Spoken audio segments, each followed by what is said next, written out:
Hello बच्चों, स्वागत है आपका आज के इस वीडियो में। आज के इस वीडियो में हम पढ़ेंगे वाक्य के भेद का दूसरा पार्ट।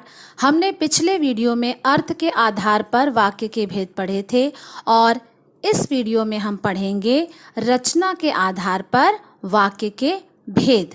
तो रचना के आधार पर वाक्य के 3 भेद होते हैं। पहला सरल वाक्य, जिसे हम साधारण वाक्य भी कहते हैं। दूसरा है संयुक्त वाक्य और तीसरा है मिश्र वाक्य।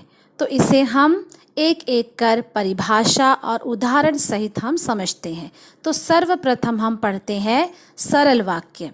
सरल वाक्य की यदि परिभाषा समझी जाए तो इसका अर्थ है कि जिन वाक्यों में अंत में एक मुख्य क्रिया हो उन्हें सरल या साधारण वाक्य कहते हैं। अर्थात इस वाक्य में कोई समुच्चय बोधक अव्यय नहीं, कोई जोड़ तोड़ नहीं, सीधा सरल वाक्य जिसे हम सिंपल सेंटेंस कहते हैं। तो देखिए, पहला उदाहरण है, रोहन बहुत परिश्रमी बालक है। अंत में यहाँ पर देखें तो एक ही क्रिया है। दूसरा है, वह फल खरीदने के लिए बाजार गया। अंत में यहाँ पर क्रिया दी गई है। वाक्य में कोई जोड़ तोड़ नहीं है, कोई समुच्चय बोधक अव्यय नहीं, एक ही वाक्य है, 2 वाक्य आपस में नहीं मिले हैं। तीसरा उदाहरण देखें, परिश्रम करने पर तुम सफल हुए। तो अंत में एक ही क्रिया है, तो इसलिए यह भी सरल वाक्य है।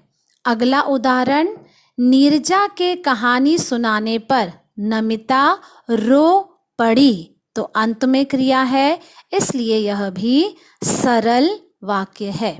अगला देखें, सुबह होते ही चिड़िया चहचहाने लगी। तो अंत में यहाँ पर क्रिया है लगी, तो इसलिए यह भी सरल वाक्य है।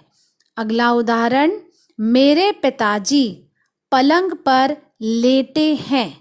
यह भी वाक्य सरल वाक्य में आएगा।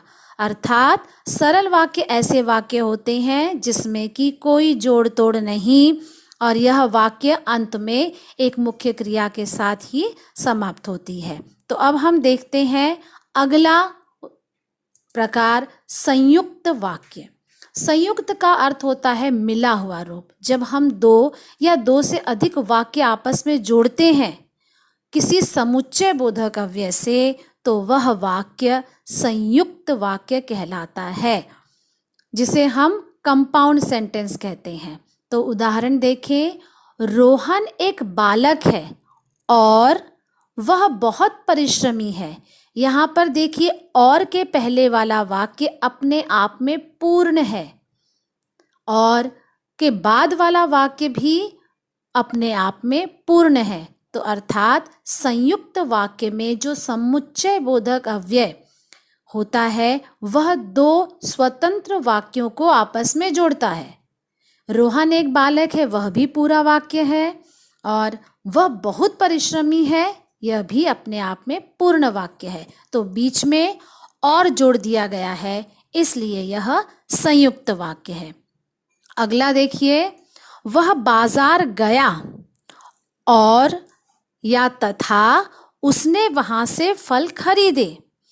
तो वह बाजार गया एक वाक्य हो गया, उसने वहां से फल खरीदे दूसरा वाक्य, और बीच में तथा समुच्चय बोधक अव्यय दोनों वाक्यों को जोड़ रहा है, इसलिए यह संयुक्त वाक्य है। तो इसकी पहचान ही यही है कि दोनों तरफ के वाक्य अपने आप में पूर्ण होंगे। अगला उदाहरण, तुमने परिश्रम किया, यह पूरा वाक्य है, इसलिए तुम सफल हुए। 2 स्वतंत्र वाक्य, तुमने परिश्रम किया, तुम सफल हुए, इसे हम इसलिए से जोड़ रहे हैं, इसलिए यह संयुक्त वाक्य है। अगला उदाहरण, नीरजा ने कहानी सुनाई, एक वाक्य अपने आप में पूरा हो गया, और नमिता रो पड़ी।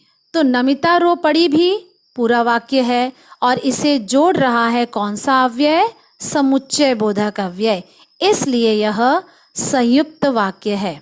अगला उदाहरण, सुबह हुई, और चिड़िया चहचहाने लगी। सुबह हुई एक वाक्य, उसके बाद और जोड़ा गया चिड़िया चहचहाने लगी, यह भी अपने आप में पूरा वाक्य है। तो दो पूरे वाक्य जुड़े हैं और समुच्चय बोधक अव्यय से। इसके बाद का उदाहरण देखिए, वे मेरे पिताजी हैं, यह वाक्य पूरा हुआ। और पलंग पर लेटे हैं, तो दो वाक्य आपस में और से जुड़ गए हैं, इसलिए यह संयुक्त वाक्य है। तो इसकी पहचान, संयुक्त वाक्य की पहचान कैसे होती है? वाक्य में और होगा, लेकिन और से पहले वाला वाक्य पूरा होगा और के बाद वाला वाक्य भी अपने आप में पूरा होगा। इसी तरह से तथा हो, या हो, इसलिए, लेकिन, इस तरह के वाक्य जब होते हैं, परंतु, तो इस तरह के वाक्य संयुक्त वाक्य होते हैं। तो हमेशा ध्यान रखिए कि संयुक्त वाक्य में जब ये समुच्चय बोधक अव्यय हो तो उसके पहले वाला और उसके बाद वाला वाक्य अपने आप में स्वतंत्र वाक्य होता है। इसमें एक वाक्य दूसरे वाक्य पर निर्भर नहीं होता है, इसलिए यह संयुक्त वाक्य है। अब हम देखते हैं तीसरा प्रकार रचना के आधार पर, जिसे हम मिश्र वाक्य कहते हैं। तो मिश्र का मतलब यहाँ पर मिश्र वाक्य यानी कॉम्प्लेक्स सेंटेंस, जिसमें दो या दो से अधिक उपवाक्य हों, लेकिन इसमें महत्वपूर्ण बात यह है कि इसमें से एक वाक्य प्रधान होता है और दूसरा वाक्य उस पर आश्रित होता है। उन्हें हम मिश्र वाक्य कहते हैं, यानी डिपेंड रहता है, एक वाक्य अपने आप में पूरा नहीं होता इसमें। तो देखिए उदाहरण देखिए, रोहन एक ऐसा बालक है जो बहुत परिश्रमी है। अब आप इस वाक्य में देखिए कि ऐसा और जो होने से यह वाक्य आपस में जुड़ रहा है, लेकिन एक हिस्सा दूसरे हिस्से पर निर्भर है, आश्रित है। इसी तरह से वह बाजार इसलिए गया क्योंकि उसे फल खरीदना था। यदि हम कहते वह बाजार गया क्योंकि उसे फल खरीदना था, तब यह संयुक्त वाक्य हो जाता, क्योंकि के पहले वाला वाक्य पूरा होता और बाद वाला वाक्य। लेकिन इसमें आप देखिए, वह बाजार इसलिए गया, वाक्य अपने आप में पूरा है ही नहीं जब तक हम ये नहीं कहेंगे क्योंकि उसे फल खरीदना था, तब तक वह अपने आप में पूर्ण नहीं होगा।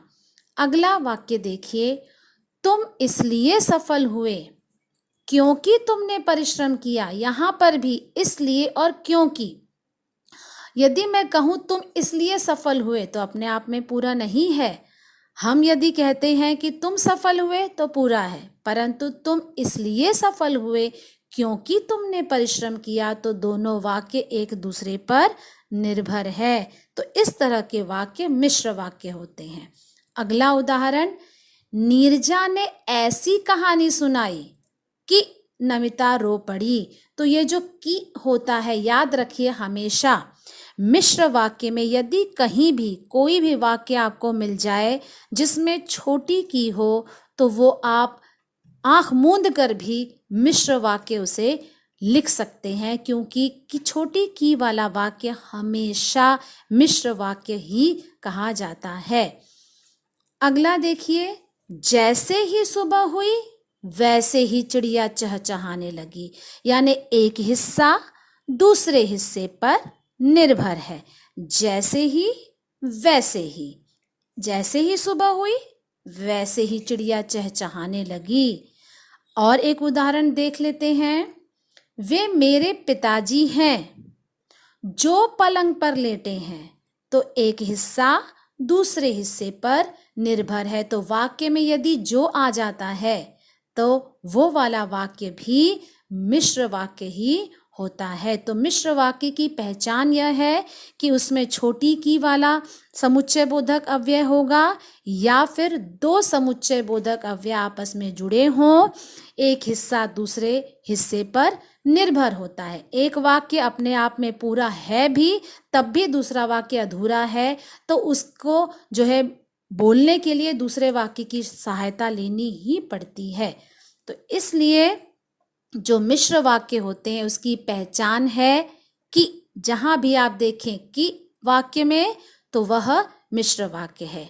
दूसरा, जब तब, वाक्य एक उपवाक्य में जब होगा, दूसरे उपवाक्य में तब होगा। एक उपवाक्य में यदि इसलिए है तो दूसरे में क्योंकि। यदि एक जगह ऐसा तो दूसरी जगह वैसा। जैसे वैसे। यदि तो, यदि तुम परिश्रम करोगे तो तुम्हें सफलता मिलेगी। तो इस तरह के वाक्य मिश्र वाक्य होते हैं। जैसे जो, यदि मैं कहूं यह वही आदमी है जो मुझे कल मिला था, तो यह भी मिश्र वाक्य है। इधर उधर, इधर पिताजी घर से बाहर गए, उधर बच्चे शोर मचाने लगे, यह भी मिश्र वाक्य है। होते तो, यदि तुम वहां होते तो यह घटना न होती, तो यह भी वाक्य मिश्र वाक्य हुआ।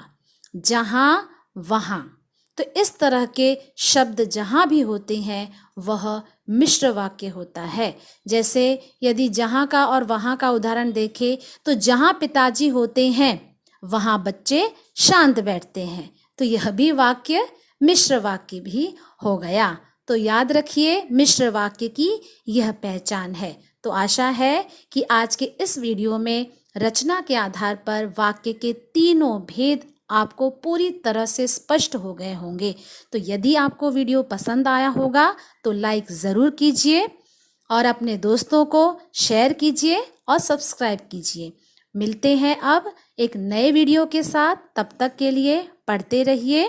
मिलेंगे अगले वीडियो में।